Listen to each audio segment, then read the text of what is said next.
All right, so just logging some CAN bus data through SavvyCAN and a DSD CAN adapter. You get pretty cheap on Amazon.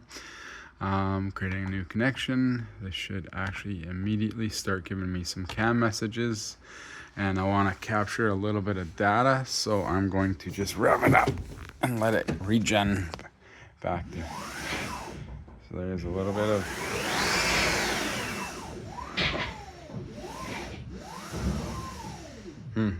The motors do try to reverse themselves with them free spinning.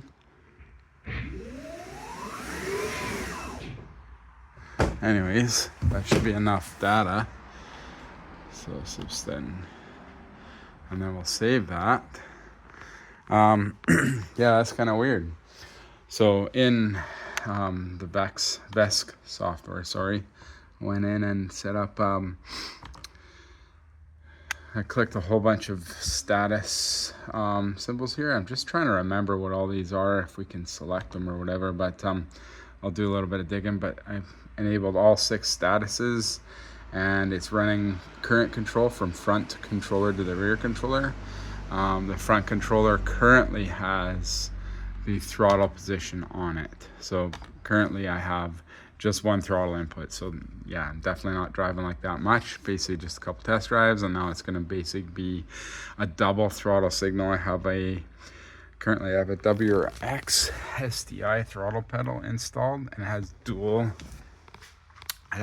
signals. It's a Hall effect sensor, so it's actually pretty good.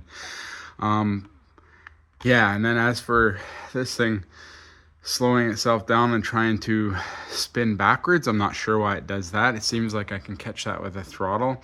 I was playing with this a little bit. Sample data, where was I? Basically general, and then current control. So then I was in the ADC. I was actually looking at the mapping for throttle, and I currently set it to current, no reverse, brake center. I believe with the mapping you can move the center over, which is kind of what I was trying to do by changing the center voltage so that it gives me more throttle resolution. But this will all be done through the Zombie VCU.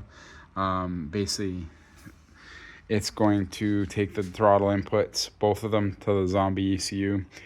Then that will actually control my acceleration and regen and everything based on BMS inputs, based on what it reads from the motor controllers over CAN bus, battery precharge, all that sort of stuff. Because the Zombie VCU also controls battery precharge. It has a lot of inputs and outputs, and apparently there's a beta software that I'm going to be able to use right away here. But I'm going to just try, while I'm here, spin this up again and see if it this is me giving it throttle, and then I let off and it slows itself down really quick. But what I found is the first time, or a couple times, is it reversed the front motor, and it seems like it'll do either one, and I'm not sure why. So no, not that time.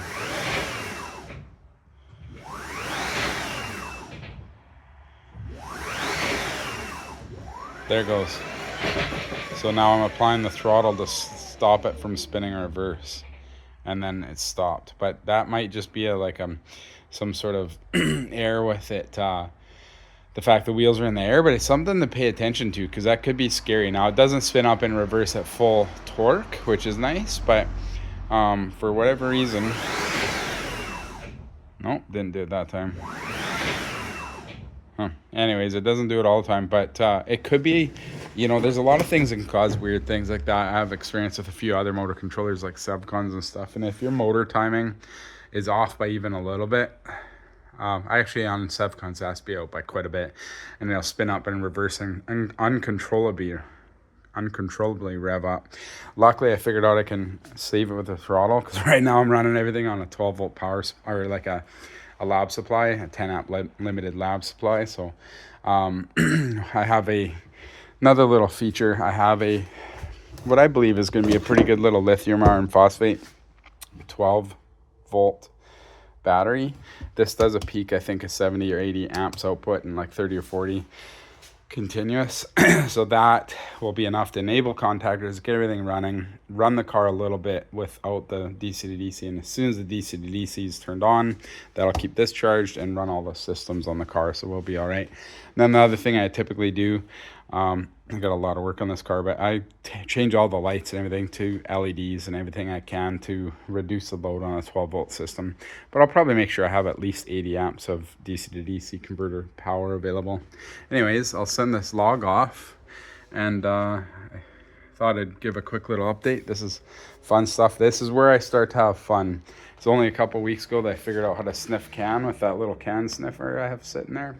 And just the first time 2 weeks ago using Savvy Can too. So this is all fun stuff, because this was overwhelming for me a few years ago, dealing with CAN bus for setting up chargers and reading BMS data and everything. But I'm starting to get to a point where I can actually make sense of some of this stuff. So that's exciting for me.